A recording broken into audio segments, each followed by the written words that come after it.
सबसे इंपॉर्टेंट क्या है अभी आप लोगों की लाइफ में, इस एज ग्रुप में? करियर। और करियर में सक्सेसफुल होने के लिए क्या ऐसा है जिसको अच्छे से यूटिलाइज करना जरूरी है, जिसको अगर आप वेस्ट करते हो तो पूरी लाइफ है? टाइम। सही लग रहा है टॉपिक? कि हम अपने टाइम को अच्छे से यूज कैसे करें, टाइम को वेस्ट ना करें, क्योंकि अगर ये टाइम निकल गया तो गया। टाइम इंपॉर्टेंट है, ये हम सबको पता है, फिर भी हम अपने टाइम को वेस्ट करते रहते हैं जाने अनजाने। ऐसा क्यों होता है? सबसे मेन रीज़न तो मुझे लगता है कि आजकल टेक्नोलॉजी जिसको ढंग से यूज़ नहीं करते हम, फॉर एग्जांपल इंस्टाग्राम और फिर यूट्यूब मतलब मेरी तरफ इशारा क्यों कर रहे हो? मतलब सिर्फ मैं ही टाइम खराब कर रहा हूँ आपका वहाँ पे? वो तो खराब नहीं होता ना, वहाँ यूटिलाइज हो रहा है। So what you are saying is कि एक जो सबसे बड़ा रीजन आ रहा है निकल करके, दैट इज टेक्नोलॉजी। यानी अगर टेक्नोलॉजी को भी और स्पेसिफिक किया जाए, सोशल मीडिया। ऐसा नहीं है कि हम मतलब टेक्नोलॉजी इन द सेंस कि मोबाइल पे अगर हम चाहें तो बहुत कुछ अच्छी चीजें भी पढ़ सकते हैं अपने करियर से रिलेटेड या और चीजों से, वो हम नहीं करते हैं। वो नहीं करते हैं, वेले काम करते हैं जिसका हमारे करियर से, हमारे ड्रीम से, गोल से कोई कनेक्शन नहीं है दूर दूर तक। And second is personal distractions, as we all know. सभी को पता है। वो मैं समझा नहीं क्या? Love life. हाँ, लव लाइफ समझ गया था मैं, वैसे ही देख रहा था कि आप क्या बोलोगे, कैसे एक्सप्रेस करोगे। Let's give a big hand for her. Thank you sir. तो अब इसका क्या सोल्यूशन है इस प्रॉब्लम का, जो इन्होंने एक प्रॉब्लम बताई, सोशल मीडिया। तो सोशल मीडिया से हम कैसे बचें? Because it is addictive. कुछ स्टडीज हुई हैं जहां से निकल करके आ रहा है, it is as addictive as alcohol and tobacco. और ये कोई इल्यूजन नहीं है, ये कोई मेरी थ्योरी नहीं है, ये फैक्ट है। कितने लोग हैं सोशल मीडिया पे? और सिर्फ यहां पर नहीं, कितने लोग हैं, मतलब हजारों हैं, लाखों हैं, करोड़ों हैं, ये ऑलमोस्ट पूरी की पूरी दुनिया है, ऑलमोस्ट सब है। और कितने कितने घंटे वहां पर स्पेंड कर रहे हैं? मिनिमम 2 से 3 घंटे मिनिमम। अगर एवरेज भी बोलूं तो 3 घंटे। इस 3 घंटे की रिटर्न क्या है? जीरो है, माइनस में है।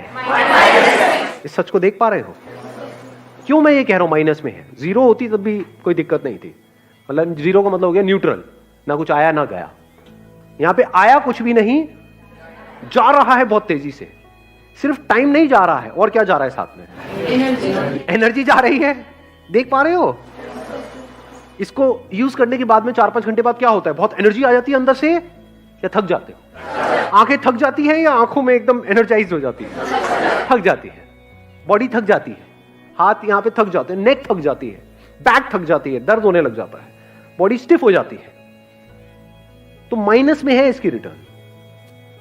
पढ़ाई से हट रहे हो, जो भी करना चाहते हो वहां से हट रहे हो। ब्रेन आपकी क्या होती है ये सब देख करके, ये सब करके शार्प होती चली जाती है? माइंड शार्प हो जाता है या डल हो जाता है? बैठे रहो, मतलब दिमाग लगाने की जरूरत नहीं, देखते रहो, एक के बाद एक, एक के बाद एक, एक के बाद एक, कहीं का कहीं, कुछ का कुछ। तो इसका जो सोल्यूशन है, अगर ध्यान से आप समझ पाओगे, उसका सबसे पहला स्टेप है इस बात को समझना, जो बात मैं कह रहा हूं। और सिर्फ अभी नहीं समझना कि अभी ये वीडियो देख रहे हो तो समझ रहे हो, यहां पे बैठे हो तो समझ रहे हो। खुद अपने आप से ये क्वेश्चन पूछना बार बार बार बार कि मैं कर क्या रहा हूं, और इसका मेरा जो भी ड्रीम है, जहां पे भी मैं अपनी लाइफ को देखता हूं 5 साल बाद, उससे क्या कनेक्शन है। अगर मेरे सारे सेशंस का आप एसेंस निकालोगे, वो है क्वेश्चनिंग, नॉट मोटिवेशन। बहुत सारे लोग मेरी वीडियोस को मोटिवेशन के लिए देखते हैं, बेवकूफ है वो लोग। फिर मेरी वीडियोस में या आप इंस्टाग्राम पे टाइम पास कर रहे हो, कोई फर्क नहीं। मेरी वीडियोस भी मजे के लिए देख रहे हो या थोड़े चार्ज अप होने के लिए देख रहे हो, वहां भी मजे के लिए देख रहे हो, फर्क क्या रहा? मजा भी टेम्पररी, मोटिवेशन भी टेम्पररी। तो कब फायदा है मेरी वीडियोस देखने का? जब आप देखो and you go in a contemplative state. मतलब वीडियो देखने के बाद में वीडियो बंद किया और 10 मिनट के लिए या 20 मिनट के लिए या 1 घंटे के लिए बैठ करके अपने आप से क्वेश्चन पूछ रहे हो, अरे जो बंदा कह रहा है बात तो सही है, और जो कह रहा है उसको मैं प्रैक्टिकली अपनी लाइफ में अप्लाई क्यों नहीं कर पा रहा हूं, क्यों नहीं कर पा रही हूं? सब जानते हुए भी मैं क्यों फंस रहा हूं? अगर इस तरह के आप क्वेश्चंस पूछने लग जाओगे तो जवाब मिलेंगे ना। अगर मैंने अपने आप से क्वेश्चन पूछे जिसके बेस पे मैंने आपको जवाब दिया और उसको आपने रट लिया, तो आप में और एक तोते में कोई फर्क नहीं है। पता आपको सब कुछ होगा, कर कुछ भी नहीं पा रहे हो। ये प्रॉब्लम आती है आप लोगों के साथ प्रैक्टिकली? नहीं आती है। बहुत लोग मेरे से क्वेश्चन पूछते हैं कि सर आपकी बातें सारी समझ तो आ जाती हैं, लेकिन प्रैक्टिकली लाइफ में हम अप्लाई नहीं कर पाते। ऐसा क्यों है? क्योंकि वो मेरी बातें हैं, आपकी बातें नहीं है ना। आपकी बातें कैसे बनेंगी? उसका पहला स्टेप क्या है? क्वेश्चन पूछना। किससे क्वेश्चन पूछना? अपने आप से। दिन में कितने घंटे या कितने मिनट आप अपने आप से बैठ करके क्वेश्चनिंग करते हो? सच बोलो। जीरो। ये प्रॉब्लम की सारी जड़ है। क्वेश्चनिंग ही तो फर्क है आप में और एक जानवर में, एक गली के कुत्ते में और आप में फर्क क्या है? कभी सोचा है अपने आप से बैठ? थोड़ा कड़वा तो नहीं लग रहा? मैं कई बार बोलता तो हूं इतना स्ट्रांगली, मेरे को खुद को अजीब लग रहा होता है, लेकिन कई बार ये चीजें जरूरी होती है। सो अगर हम मिल करके क्वेश्चनिंग करें और सिर्फ यहां पर ना करें, इसके बाद भी करें, इसके बाद भी आप ये क्वेश्चनिंग करो, तब आपकी लाइफ का कंट्रोल आपके हाथ में आने लग जाएगा। ये बातें जो अभी हम कर रहे हैं ये थोड़ी देर तक याद रहेगी, उसके बाद में सब भूल भाल जाओगे। ये प्रैक्टिकल बात है। जैसे ही वापस से अपनी उस हैबिट में जाओगे, जो हैबिट आपको पड़ी हुई है पिछले कुछ सालों से, तो सारी बातें भूल जाओगे, उसकी तरफ खींचे चले जाओगे, और फिर वो आपको ओवर पावर कर लेगा, आपकी ब्रेन को, और आपकी ब्रेन आपकी बॉडी को कंट्रोल करेगी। आप चाह करके भी अपने आप को रोक नहीं पाओगे। ये होने वाला है। ये सेशन खत्म होते ही यही होगा। देख लेना अभी वापसी में आप लोग, बहुत सारे लोग तो साथ में जा रहे होंगे, मेट्रो में बैठे होंगे, लगे होंगे सब कुछ वही हो रहा होगा जो हो रहा था, जो आप कर रहे थे यहां पर आते वक्त, वही जाते वक्त हो रहा होगा। रियल प्रॉब्लम प्रोक्रेस्टिनेशन है। क्या रियल प्रॉब्लम प्रोक्रेस्टिनेशन है, या रियल प्रॉब्लम यह है कि एक सेंस ऑफ अर्जेंसी हमारे अंदर नहीं है? Do you have that sense of urgency कि यार मेरा टाइम निकल रहा है, मुझे कुछ करना है? अंदर से ये आग लगी हुई है। सच बोलो अपने आप से। Do you have that fire? अगर होगी तो फिर तो ये सोशल मीडिया पे हावी हो ही नहीं सकता ना। ये आपको ओवर पावर नहीं, कुछ भी आपको ओवर पावर नहीं कर सकता। डिस्ट्रैक्शन जीरो हो जाते हैं। मैं क्या करता हूं प्रैक्टिकली, मेरा फोन है किसी के पास में? मेरा किसके पास में दिखाना है? सबसे महंगा फोन है वर्ल्ड का, उससे ऊपर कोई है ही नहीं। ये मेरा प्यारा सा फोन है। अरे उल्टा था। Largest screen, best touch, 1000 pixel camera. कुछ है ही नहीं, क्या करोगे? ये मेरा फोन है, बट मेरे पास में एक और फोन भी है। वो अपने पास में नहीं रखता हूं वाला फोन, मेरे पास में ये वाला फोन रहता है। बट कभी कुछ इंपॉर्टेंट काम करना है, कोई एकदम से ईमेल आ गई है, कुछ आ गई, तो उस फोन को मैं ऑन करता हूं, फटाफट से वो काम करता हूं, ऑफ करता हूं, रख देता हूं। अब ये किसने किया है? मैंने किया है, अपने लिए किया है, जबकि मेरे को इसकी जरूरत नहीं है। अगर एक्चुअल में आप समझोगे तो आप किस लिए करना चाह रहे हो? अपने करियर के लिए। जबकि एक्चुअल में देखा जाए तो कौन है यहाँ पर जो कहेगा कि मेरा करियर बड़ा कमाल का सेट हो गया है जी, मैंने कर लिया जो कुछ करना था मुझे लाइफ में फाइनेंशियली? है कोई? एनीबडी? मैं तो हूं। करियर में जहां तक भी आप जो भी सोच सकते हो, उससे बहुत बड़ा कुछ मैं ऑलरेडी कर चुका हूं। अगर आज मैं पूरा दिन भी बैठ करके मोबाइल पे टाइम पास करता रहूं, मुझे फाइनेंशियली कोई फर्क नहीं पड़ने वाला है, फिर भी कर रहा हूं। और आपको करना चाहिए, फिर भी आप नहीं कर रहे हो ना। घोचू ये होते हैं प्योर घोचू, तो कोई इंप्योरिटी है ही नहीं। समझे? करना किसको चाहिए, कर कौन रहा है? मतलब मुझे एक्चुअल में इसकी जरूरत नहीं है, फिर भी मैं कर रहा हूं। क्यों? सोचो, थोड़ा सा दिमाग लगाओ। Importance of time. Importance of time. Time किसके लिए इंपॉर्टेंट है? आपको पता है कि हाँ, एक मिनट, इन्होंने बड़ी अच्छी बात बोली। इंपॉर्टेंस ऑफ टाइम मेरे को क्लियर है, और जो अपना टाइम खराब कर रहे हैं उनको क्लियर नहीं है। ऐसे लोगों को जानते हो जो सुबह से रात तक बस बैठे रहते हैं, टाइम पास करते रहते हैं। क्यों करते हैं? थियोरेटिकली तो उनको पता है टाइम इंपॉर्टेंट है, बट उनके सारे एक्शंस कह रहे हैं कि उनके लिए टाइम इंपॉर्टेंट नहीं है। क्यों? क्योंकि उनको कुछ करना ही नहीं है जिंदगी में। हाँ, बोलते हैं कि मेरे को ये करना है, एक्चुअल में कुछ नहीं करना। लाइफ में एक ऐसा पर्पस चाहिए जो इतना बड़ा हो कि आपको 1 मिनट के लिए भी चैन से बैठने ना दे। तो अब आप यहां से जवाब देख सकते हो कि मेरे लिए टाइम इंपॉर्टेंट क्यों है। बिकॉज मेरी लाइफ का एम क्या है, गोल क्या है? कोई गोल नहीं है। देयर इज एब्सोल्युटली नो गोल। जितने गोल्स थे वो मैंने अचीव कर लिए हैं। अभी भी क्यों टाइम को वेस्ट नहीं कर रहा हूं? बिकॉज पर्पस है।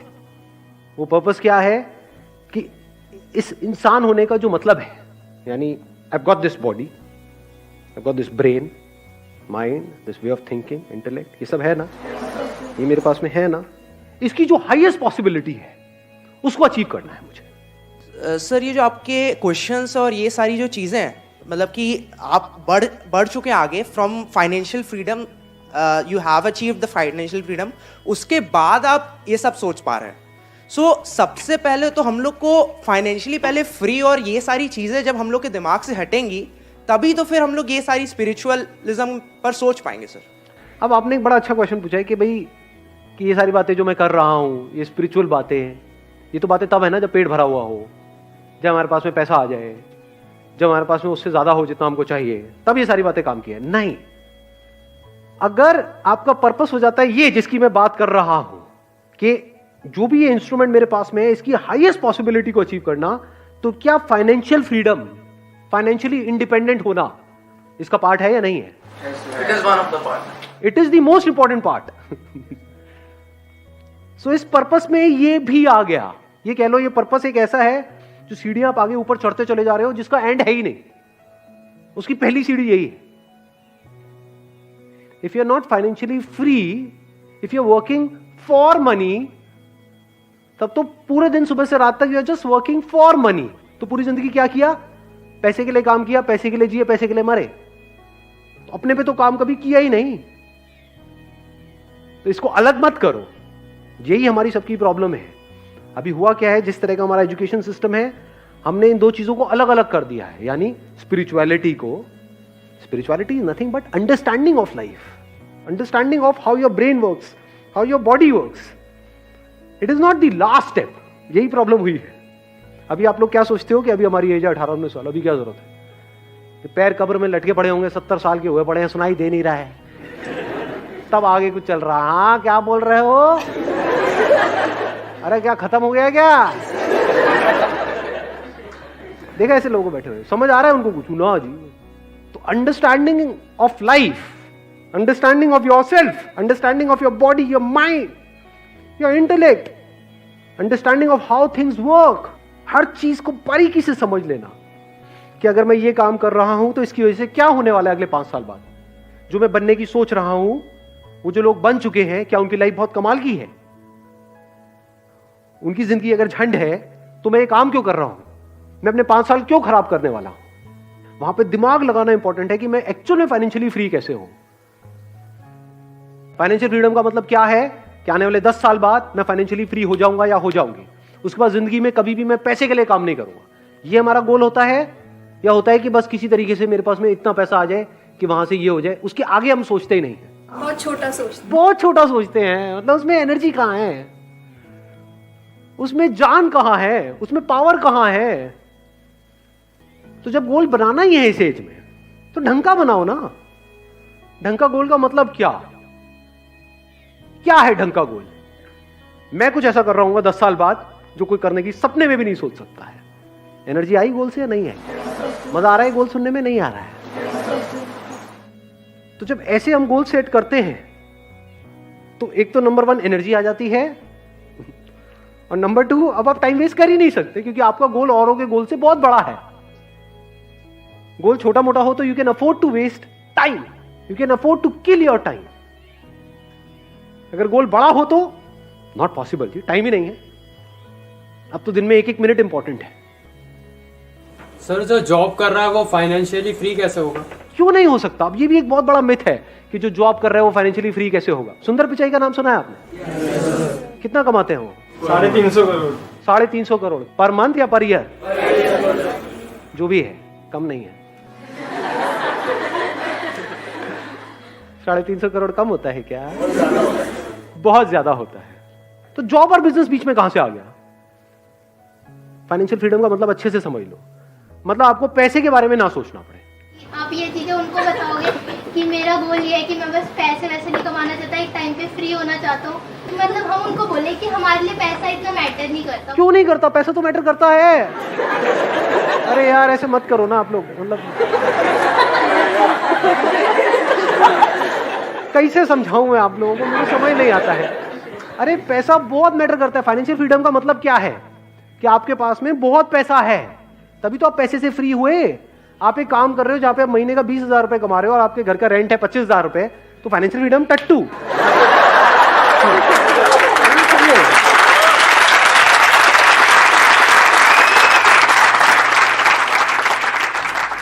कुछ भी करने से पहले आपको पैसे की टेंशन ना हो। मतलब अगर आप किसी रेस्टोरेंट में जाओ तो आप राइट साइड में ना देखो, लेफ्ट साइड में देखो। सिंपल करता हो।